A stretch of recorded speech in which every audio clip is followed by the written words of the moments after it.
Hello, welcome to Rise Form Studio episode number 59. I'm your host, Michael McAuliffe. This week, John Collins returns to retie JC's Electric Caddis. We're shooting in HD now, and John has made a few tweaks to the pattern, so we figured it was worth a reshoot. This is such a good pattern anyway. Why not redo it? Materials list. For your hook, it's a Tiemco 2457. You can tie this as large as a number 6 down to as small as a number 20. For your thread, it's Chartreuse 80. For your claspers, Chartreuse Antron yarn. For your overbody, it's fluorescent Chartreuse Ultra Wire size small, inserted into waspy micro stretch tubing colored Chartreuse.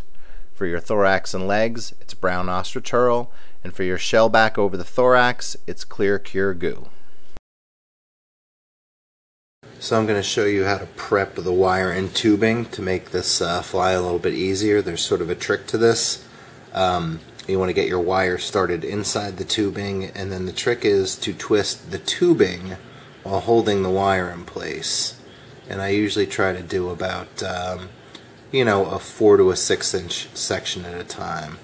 And once you get the hang of it, it's not too bad. But again, the trick is to hold the wire in place and just gently spin the micro stretch tubing onto the wire. And you can see you can get a pretty decent section without too much difficulty if you follow those steps. How's everybody doing? I'm here today at Ramsey Outdoor in Succossana, New Jersey. This is the base for my guiding operations. We're joined today by John Collins, and we're going to redo a video that we did earlier, very early on in the podcast actually. This is for John Collins' Electric Caddis. It's a great caddis larva imitation. We have a lot of success with it. Just changed one or two little components of the pattern, and we figured we'd reshoot it in HD because it's certainly a worthwhile pattern to redo. For sure. All right, well, we'll get started here. First, we put on your tail, which is basically claspers. This is just a piece of Antron cut in half. Separate it right down the middle. And what you want to do is you want to start your thread a little bit behind the eye.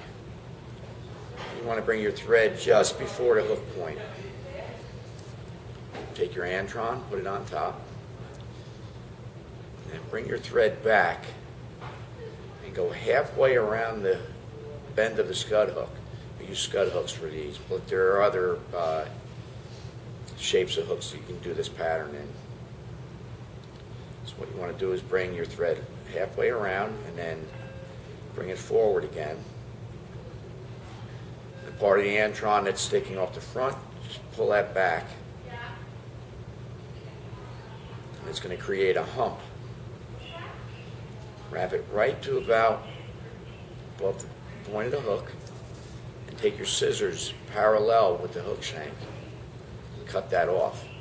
That gives it a little bit of an angle and will taper the body very nice. Put a good base thread on this. Don't skimp on thread. Next, we're going to take our tubing and wire combination.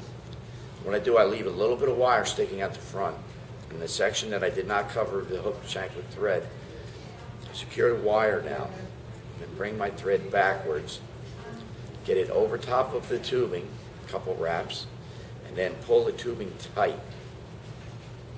What this does will create a taper with the tubing wire combination itself. Bring that back to where you stopped the thread, and make sure you cover every gap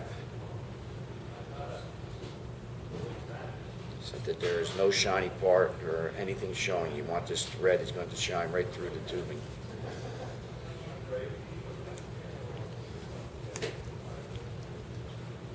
Put a whip finish to hold that in place. Next, I'm going to take the tubing wire combination and stretch it tight. Wrap this from the base where you stopped your thread forward, up around the bend of the hook.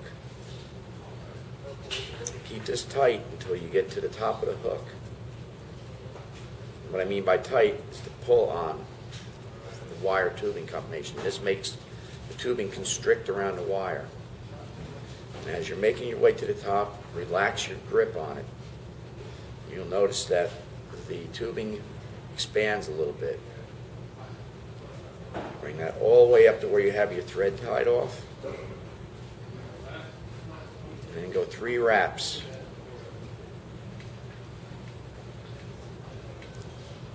Now take your tubing and wire combination and snip it.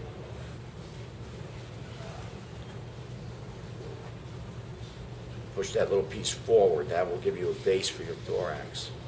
This is one of the things that John has added to this fly since we originally filmed it. Now, with the way he's established that taper in the body with the thread, plus using more tension and relaxing it as you go, it really makes the segments get progressively larger as the abdomen of the fly goes forward. Yeah, and it tapers the body too. It's sexy the way it tapers the body. It's beautiful.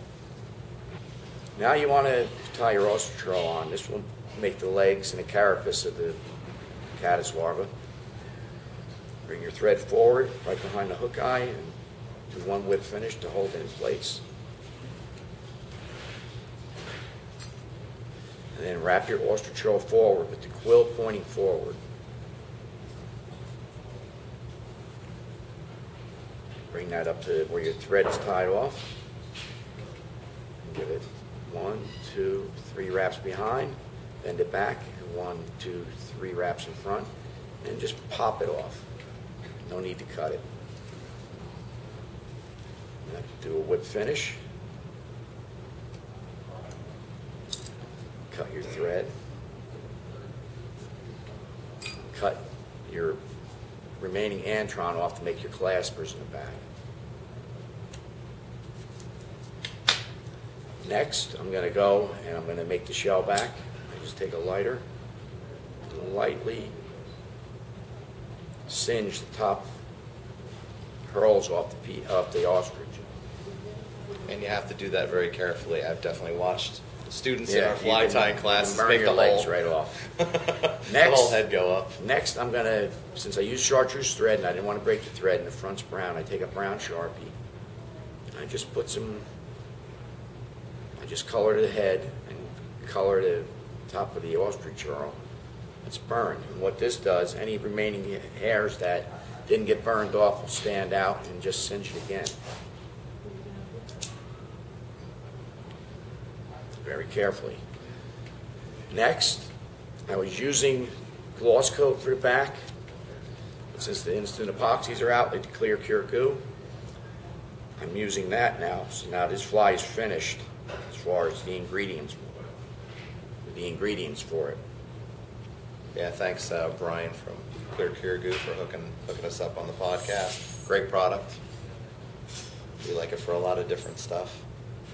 And just give it a nice small coating, not getting any in your eye with the hook. Just give it a second. Pretty much gravity takes care of it, makes it nice rounded, and then you hit it with the light. 4 to 5 seconds. And she's cured.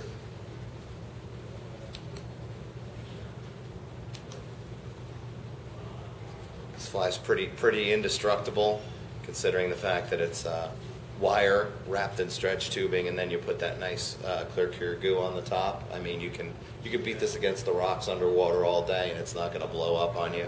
Total fish catcher. Great fly. Good fly that is very easy to tie. One little difficult part in it is the material handling, which you have to get used to doing the wire and tubing. But that gives it the translucency and the segmentation, basically the definition of the fly.